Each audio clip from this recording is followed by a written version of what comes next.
যাওয়ার পর থেকে পাহাড়ের পর গুনগুনাস কেন কান্না শুনে বলতেছে মালিক আল্লাহ রাব্বুল আলামিন গুনার কারণে আপনা পাক, গুনার কারণে পাও না পাক, গুনার কারণে জিহ্বা না পাক। আল্লাহ রাব্বুল আলামিন তুমি যদি তাড়িয়ে দেন বলেন না কার দরবারে যাব। এমনি সালাবা চোখের পানি ফালাইয়া যখন নাকি কান্না করতেছে, এমনি আবু বকর ডাক দিয়া বলে সালাবা মাথা উঠাও। সালাবা বলতেছে অন্ধকারে মুখ দেখা যায় না, আওয়াজ শুনলাম তুমি আবু বকর। না না আমি যাবো না। এমনি ডাক দিয়া বলে সালাবা মাথা উঠাও, আমার আল্লাহ তোমার জীবনের সমস্ত গুনাহ মাফ কইরা দিছে। সাইদ রাদিয়াল্লাহু তাআলা আনহু যখন লাগি যুদ্ধের জন্য চলে যায়, এমনি সালাবাকে ডাক দিয়া বলে সালাবা আমার স্ত্রীকে তুমি দেখে রাখবা। সাইদ রাদিয়াল্লাহু তাআলা আনহু যখন লাগি যুদ্ধের ময়দানে চলে যায়, যাওয়ার পর গভীর রাত শয়তান হঠাৎ সালাবার কাছে চলে আসলো। শয়তান এসে সালাবাকে ডাক দিয়া বলে সালাবা সাইদের স্ত্রী অনেক সুন্দর। আরে সালাবা যাও যাও, এত বড় সুযোগ তুমি মিস করবা না, সাইদের স্ত্রীর কাছে চলে যাও। এমনি সালাবা যখন লাগে শয়তানের ঢুকা চলে যায়, সালাবা শয়তানের ঢুকার পর সাইদের স্ত্রীর কামরায় চলে যায়। রুমের মধ্যে গিয়া সাইদ রাদিয়াল্লাহু তাআলা স্ত্রীর হাতের মধ্যে গিয়া ধরে। হাতের মধ্যে ধরার পরে সাইদের স্ত্রী ডাক দিয়ে বলে সালাবা তোমার ভিতরে কি আল্লাহর ভয় নাই? কেমনে গো তুমি আমার কষ্ট করতে আসলা? আরে সালাবা তোমার ভিতরে কি আল্লাহর ভয় ঠায় নাই? সালাবা রে কেমনে রে তুই আমি সাইদের স্ত্রী হাতে হাত দিলি, এমনি সালাবার ভিতরে ভয় চলে আসলো। ভয় সালাবা সাইদের স্ত্রীর হাতে হাতটা ধরার পর এমনি পাহাড়ের দিকে দৌড় দিয়ে চলে যায়।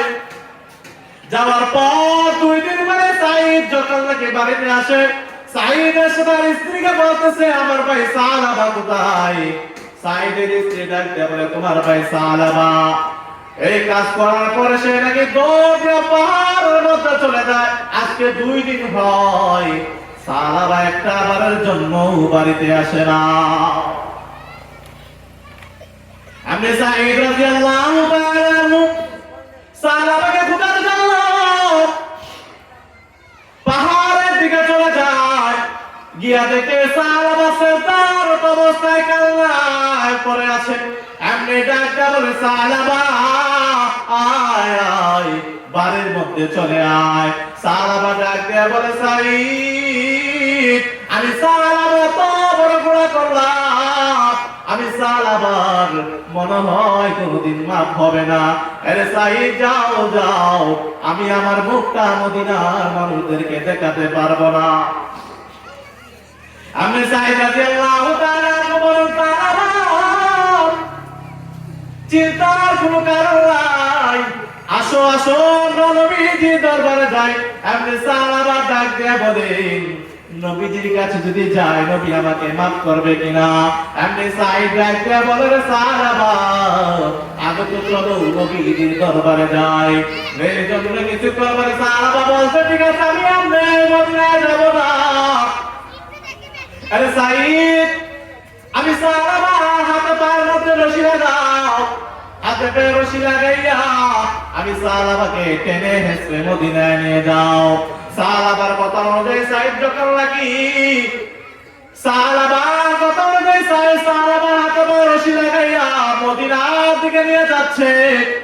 এমনি রাস্তায় যাওয়ার পর ডাক দিয়ে বলে রে ভাই সাইদ আমার না মনে হয় নবীজির দরবারে যাব না।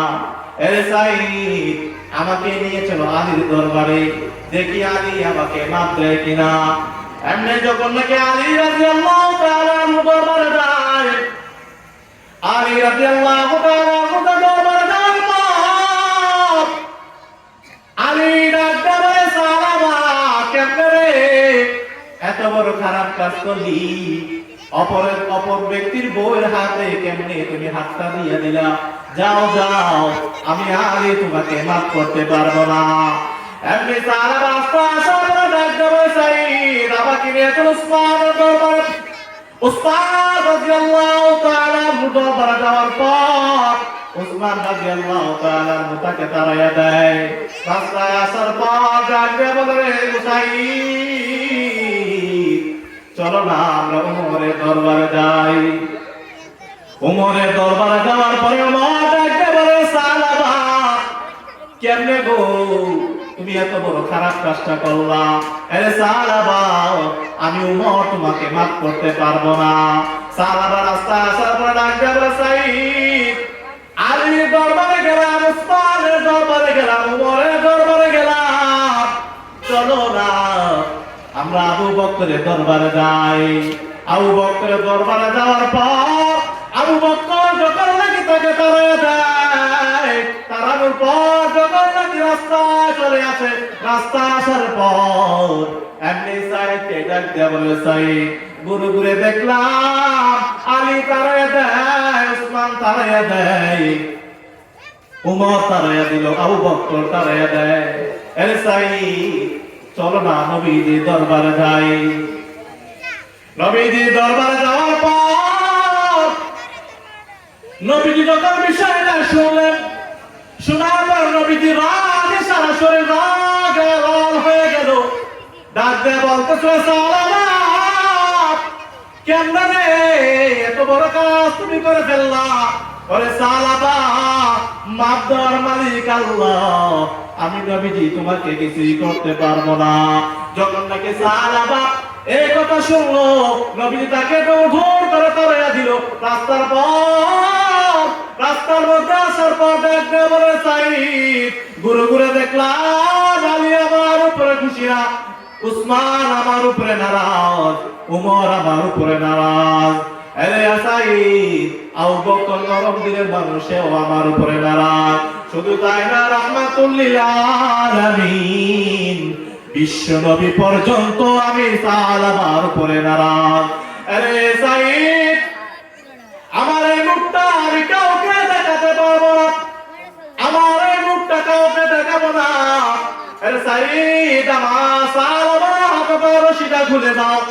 সাইদ যখন নাকি সালামার হাতে পায়ে রশি খুলিয়া দিয়া দিল, সাইদ খোলার পর সালাবা তো এলাকা থেকে বিদায় নিয়ে নিল। কিছুক্ষণের পরে জিবরাইল আলাইহিস সালাম নবীজি দরবারে হাজির। ডাক দিয়া বলে ইয়া রাসূলুল্লাহ, ইয়া হাবিবাল্লাহ, হেদায়েতের মালিক আপনি আল্লাহ নাকি আপনি নবীজি? নবীজি ডাক দিয়া বলে হেদায়েতের মালিক আমার আল্লাহ। ওগো নবী কেমনে গো সালাবাকে আপনি তাড়াইয়া দিলেন? সালাবার জীবনের সমস্ত গুনাহ আমার আল্লাহ মাফ কইরা দিছে। সুবহানাল্লাহ বলেন। আল্লাহ রাব্বুল আলামিন যখন নাকি সালাবার সমস্ত গুনাহ মাফ করে দেন, মাফ করার পর রাসূলুল্লাহ সাল্লাল্লাহু আলাইহি ওয়াসাল্লাম ডাকতে বলে সাহাবীরা যাও যাও সালাবাকে নিয়ে আসো। উমর ডাকতে বলে ইয়া রাসূলুল্লাহ সালাবাকে আমি তাড়াইয়া দিছি। আবু বকর বলে আমিও তো তাড়াইয়া দিছি। উসমান বলে ইয়া রাসূলুল্লাহ আমিও তো সাহাবাকে তাড়াইয়া দিছি গো, আমরা একটু সাহাবারে নিয়ে আসি। কিছুক্ষণ পরে সাহাবারা যখন নাকি সাহাবাকে আনতে যায়, যাওয়ার পর থেকে পাহাড়ের পর গুনগুনাস কেন কান্না শুনে বলতেছে মালিক আল্লাহ রাব্বুল আলামিন গুনার কারণে আপনারা গুনার কারণে পাওনা পাক, গুনার কারণে জিহ্বা না পাক। আল্লাহ রাব্বুল আলামিন তুমি যদি তাড়িয়ে দেন বলেন না কার দরবারে যাব?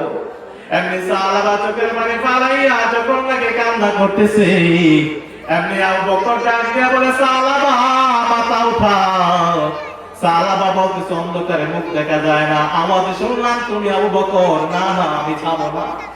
এমনি ডাক দিয়া বলে সালাবা মাথা উঠাও, আমার আল্লাহ তোমার জীবনের সমস্ত গুনাহ মাফ কইরা দিছে।